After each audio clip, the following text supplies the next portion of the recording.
এই যে আমার আবার সাদা লুঙ্গিটা ফ্লোরে বিছিয়ে সেখানে হরেক রকমের শাক বিছিয়ে রাখছে ভাগে দিয়ে, হয়তো সেগুলো বিক্রি করবে বলে। আসলে দেখে সেটাই মনে হচ্ছে। বাইরে অনেকে যখন শাকগুলো বিক্রি করে এভাবে হয়তো দিয়ে রাখে। গ্রাম থেকে আসার সময় এত এত শাক যে নিয়ে আসছিলাম সেগুলো বাঁচতে তো আজকে আমার খবর হয়ে যাচ্ছে। তো শাকগুলো তো আমার বাসায় ছিল।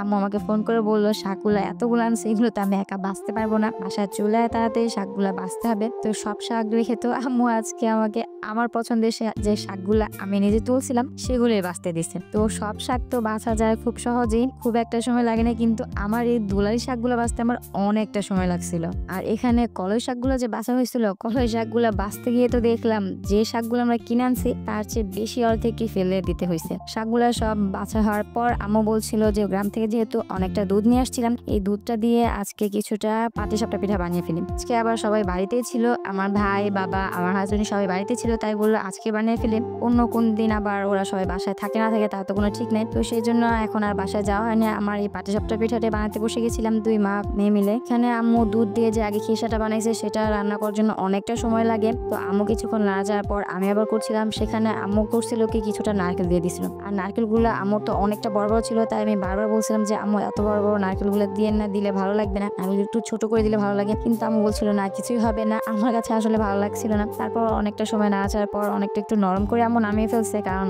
অনেকটা ছিল এখানে খিসা। এতটা সময় লাড়তে লাড়তে তো হাত ব্যথা হয়ে যাচ্ছিল, আর এমনিতেও তো এই খিসাটা একটু নরম খাওয়াই যায়। তাই আমি আর কথা আম্মু তাড়াতাড়ি নামিয়ে ফেলছে। তারপর আমি এখানে কয়েকটা পিঠা তাড়াতাড়ি করে ভেজে দিছে, সবাই ঘর ছিল তাই। এমনিতে পাটিসাপটা পিঠা তো খুবই ভালো লাগে, কিন্তু গ্রাম থেকে আসছি সেখানেও তো পিঠা খাওয়া হয়েছে, এখন আমার পিঠাটা একদমই খেতে ইচ্ছে করছিল না। কিন্তু আমরা খেলে কি, ঘরে তো কেউ তেমন একটা খাওয়া হয় নাই, তা আম্মু সবার জন্য আজকে এই পিঠাটা বানাইতে বসছিলাম। আম্মু তো প্রথমে কয়েকটা বানাইছে, খুব ভালোই হচ্ছিল, কিন্তু আমি যখন বানাচ্ছিলাম দেখছিলাম আমার মন মতো হচ্ছিলই না, কোনোটা হয় বড় হয়ে যাচ্ছিল আর না হয় ছোট হয়ে যাচ্ছিল। তারপর দু একটা ভাজার পর সবগুলো এক মাপে আমার বানানো হয়েছিল।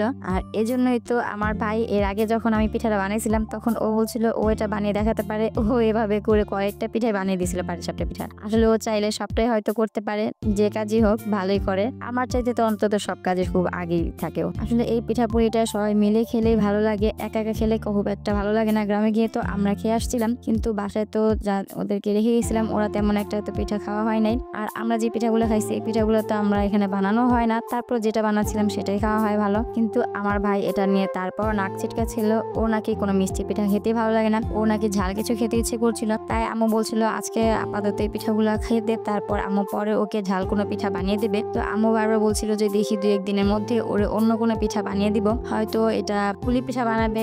এখানে মাংস দিয়ে পুলি পিঠাটা খেতে খুবই ভালো লাগে, সেই পিঠাটা ও পছন্দ করে, এই পিঠাটার পরে আম্মু ওকে বানিয়ে দেবে বলছে। তো আজকের মতো ভিডিওটা এখানে শেষ করছি, দেখা হবে নতুন কোনো ভিডিওতে। আল্লাহ হাফেজ।